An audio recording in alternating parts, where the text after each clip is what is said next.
Barbara and Nina for bringing together singers and scholars and everything in between. It's been a beautiful experience, and also hello to our online listeners and viewers. That's also a great, great tool that we can come back to what we heard and loved and revisit as many times as possible. And in terms of what we do with denoising, I may add some more answers to that today. We shall see. All right, so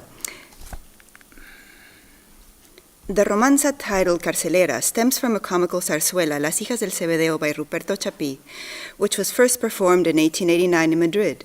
Even though the theatrical piece did not stay on the stage for very long, the romanza, on the contrary, took a life of its own and is still sung today. Not many standalone arias have achieved this process, considering the vast number of zarzuelas created and consumed during the turn of the 20th century. Have to check if this is right, because when it's not, nobody tells you. Good. So, only a few years after the debut, and as far as I've been able to confirm, Carceleras was first recorded on a commercial cylinder by at least two very popular recording houses of the time in Madrid, Viuda de Aramburu and Casa Ureña, around 1900. The output of zarzuelas and all other subgenres of musical theater in the urbanized cities of Spain developed a very favorable relationship with the emerging recording industries. Due to this process and its popularity, we have a significant number of recordings of this piece. So far, from the first cylinders through to 1930, I've been able to find 16 different recordings by different singers, mostly from Spain, and a few international performers as well. I've limited the study to the 1930s, as I'm interested in how Carceleras was performed during the time that singers stemming from different vocal backgrounds coincided in singing it. Singers who made a living outside and within the classical canon. The last recording in this selection that you see is from 1930 and can be inserted into the couplet style, which was very prevalent at that time. Later in the century, in the 50s, I think Victoria de Los Angeles, Caballet, Berganza also have recorded it, and it's still being recorded today.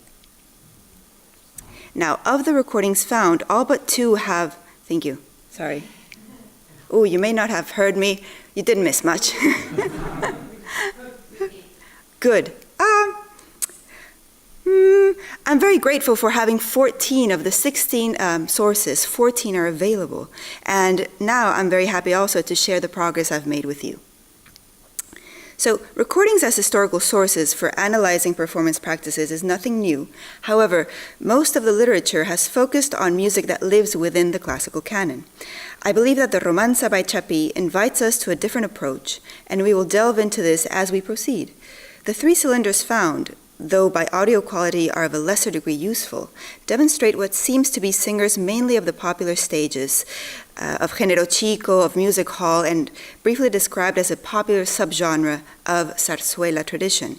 Perhaps for this reason, two recordings show vocal qualities that would suggest a career outside of the lyrical stage. Considering the different forms of singing that these cylinders portray, we can refer back to what Eva Moreda has published before as different modes of singing, those with a more theatrical or spoken word emission, and those that are mainly lyrical in their vocality.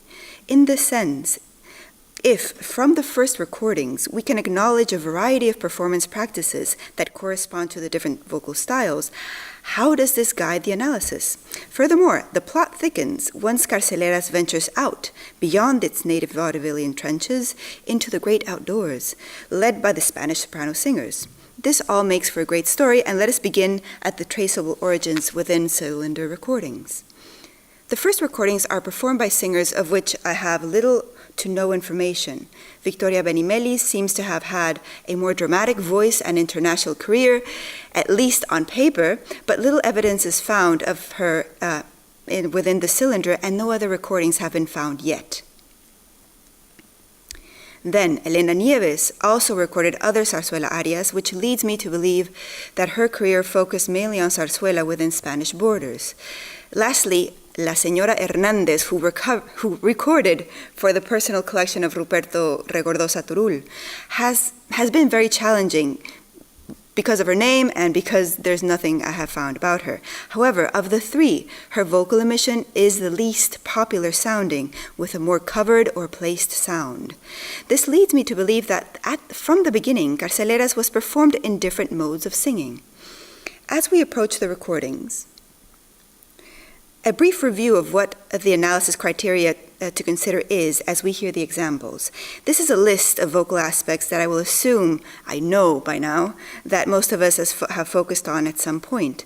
As we listen to how the voice navigates between vocal registers, the nature of vibrato and the nature of portamento, we can understand on a basic level a performer's vocality. Adding to this vocal acquaintance, we can layer on more aspects like the onset, the timbre, the vowel behavior, and other expressive qualities as well. We will first listen to Elena Nieves.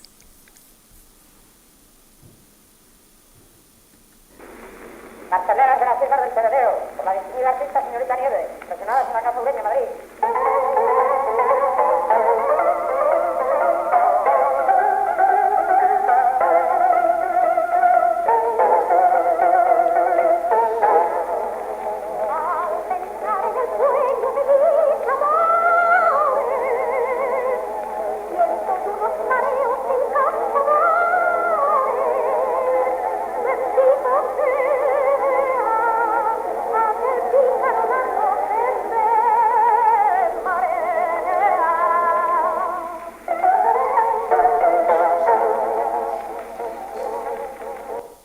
As we know, there is a limit to what a cylinder recording, or any recording for that matter, can offer. Of the 3 cylinders, Nieves allows for a broader understanding of the singing style that lies beyond the canon, a voice that indicates a lightness to it, characteristic of the Spanish startlets of the time. And we can hear a clear diction, almost spoken emission of the words, and accents or emphasis on the sustained E's. The next phase takes us to the first recordings, which once again maintain a stronghold within Spain. However, the performers in this case are singers who have had a more or less successful career outside of their native country. Focusing on the first ambassadors of Carceleras, we include Josefina Huguet, Maria Galvani, and Maria Barrientos, names that may perhaps be more familiar to you than the ones that we previously heard. Recordings start in 1905 with 1 year apart, recorded in Berlin, Milano, and London. Carceleras has ventured beyond Spanish borders, and if we consider the romanza's trajectory, we can see how the first recordings outside of Spain are by Spanish singers with international careers. However, not long after, in 1911, the first recording by a non-Spanish singer is made by Luisa Tetrazzini during her time in the US. So to systematize the analysis of this collection of recordings, I turned to current technology, the reason being lots of recordings, very little time. To use Sonic Visualizer as a tool for analysis, I reviewed the online manual on Charm on the Charm website. In the past, I've used this software to check certain aspects, but only superficially. From the variety of plugins available, I decided to start with a basic spectrogram layer, which allows us to, and I quote, interpret expressive gestures at a detail level by reviewing the frequency, loudness, and length of every sound. Getting acquainted with and fluid in the use of this software, Sonic Visualizer, takes time, and I find the core elements fun to play with. Just a brief question. Who among you have used Sonic Visualizer? Raise your hand. 1, 2, 3, 4, 5, 6, 7. 9, 10. So a bit more than half. Good. All right, so considering recent created plugins like Expressive Means, which was released in 2023, a brief genesis of Sonic Visualizer is useful. So the final versions of Sonic Visualizer were released in 2006, and Dan Leach Wilkinson and Nicholas Cook published the before-mentioned manual early in 2008. Almost 2 decades of this software has created an array of research, plugins, and discussion. However, some steps stay the same. For example, the initial process of cleaning the audio files, is recommended, and I'm presenting examples that have been worked on through Audacity. There's much better technology now, though other programs are available. Discussion can be considered later on. So, what has been termed as the visualization of musical performance by way of spectrograms, for example, allows us to see what performers are doing. In this presentation, I'd like to show you how using software-based performance research has its advantages and disadvantages, especially in the terms of music that is beyond the classical repertoire. referring back to the analysis criteria, I ask you to focus on portamento and vibrato as we listen to and look at the first recording of Carceleras by Josefina Huguet.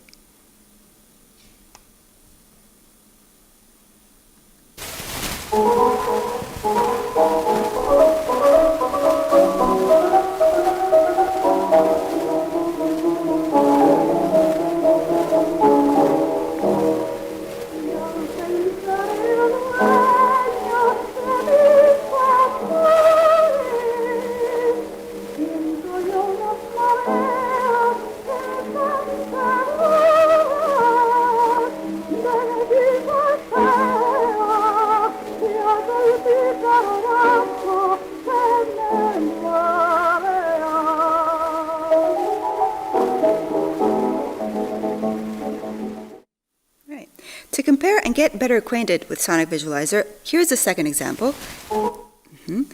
We will listen to the same section by a recording made 1 year later by Maria Barrientos. It's sung in just a lower key, just slightly, but it's useful for comparison.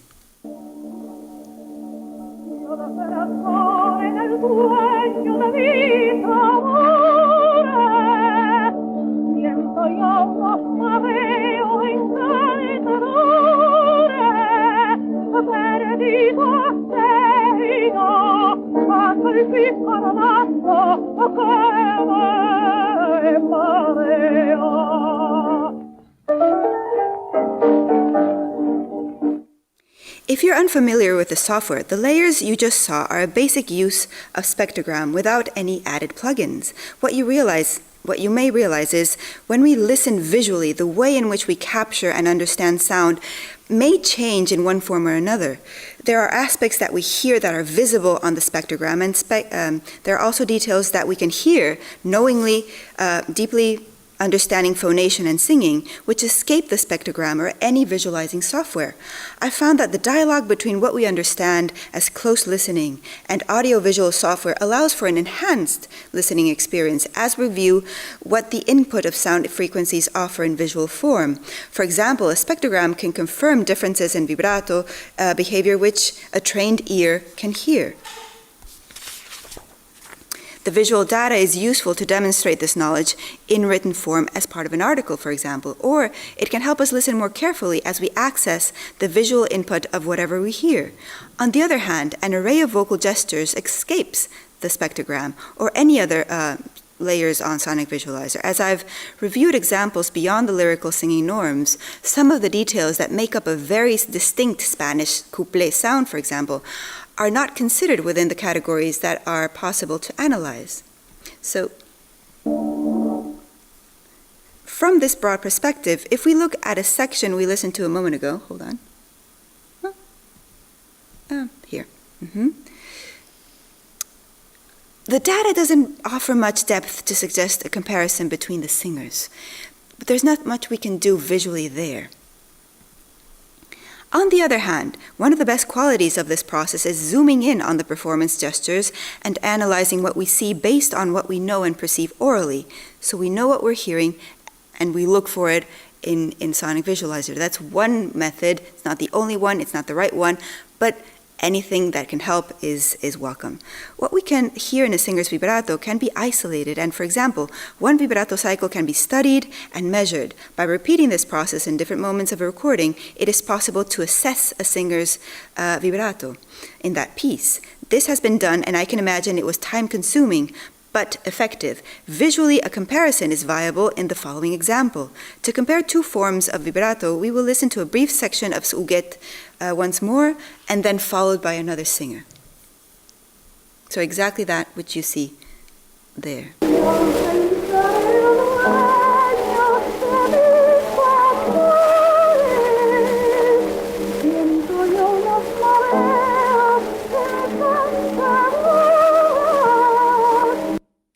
So the added lines there on this side, just a ojo de buen cubero, so with a good eye. It seems steady. I'll love to hear your opinion after this. Now, next. Now we listen to another performer whom I've named Inconnue because she recorded in Paris, but Gramophone decided not to include her name. We will hear the full initial section for you to listen to her voice, and perhaps listen beyond the vibrato, beyond the canon, to other vocal qualities that may escape visual data, but adds to the discussion at hand.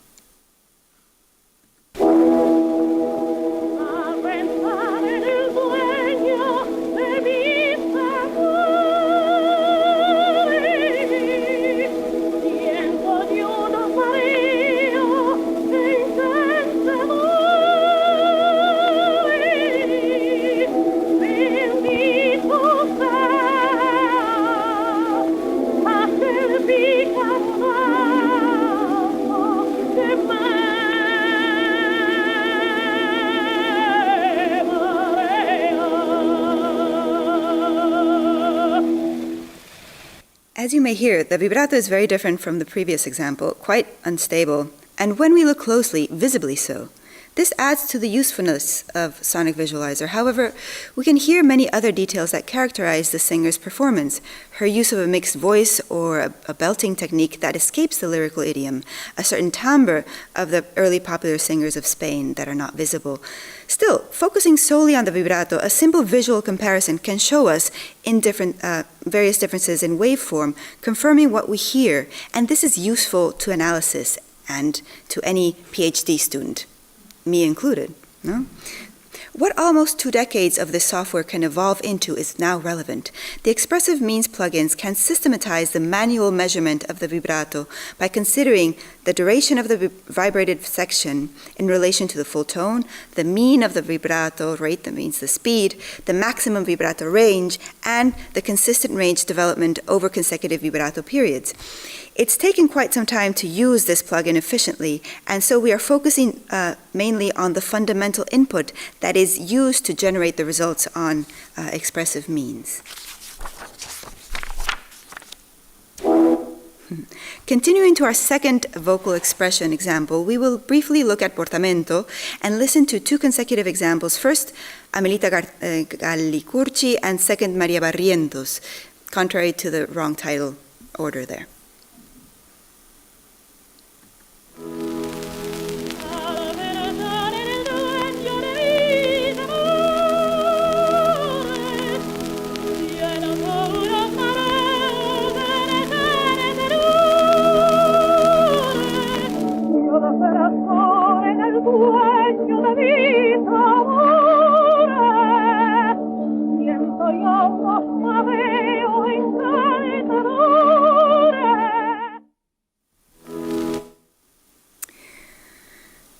The visualization of portamenti poses a more complex reading visually compared to the vibrato.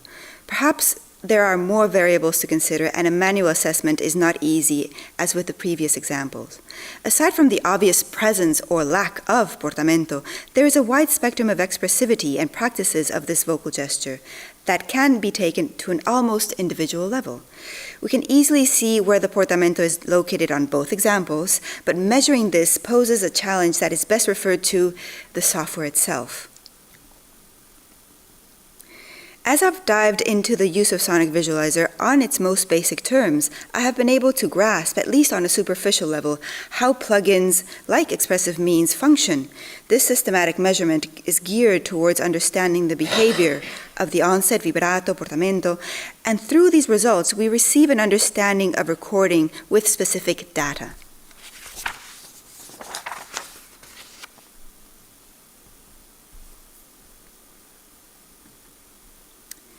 When we focus on analyzing repertoire that can navigate between the classical and popular stages, one tends to use all the available options of study, including but not limited to software-based performance research. This process allows a recording to come alive, infused with different dimensions. However, none, as we know, have one right or one or only answer. Lastly, to add another facet to this study, I've been trying out different performance styles with more or less degrees of success in Carceleras, but always in the nature of understanding music from an available perspective, all available perspectives. Yeah, I know when that is. Okay, so that's done. As we heard from Rebecca Plack's presentation yesterday, we delve into an embodied art form. And as we inhabit the physical instrument, there are many benefits to an embodied singing practice, especially in the research that we perform. And I'd like to finish with a few words from a novelist, a writer, Paul Auster. There's a BBC talk that you can listen to, and if you want to fall in love with a voice, listen to Paul Auster speak. So, and I will end with that. You can substitute novel with song. The novel, for example, is the only place, I think, in the human world where two strangers can meet on terms of absolute intimacy. The person reading it is alone with the writer, and the two of you, the writer and the reader, are creating the book together. And every reader reads a different book. This is what is so beautiful about it. We all bring our lives, our own sufferings, our own joys, our past to whatever it is we encounter in the world, and nothing ever more so when we're encountering art. Thank you very much.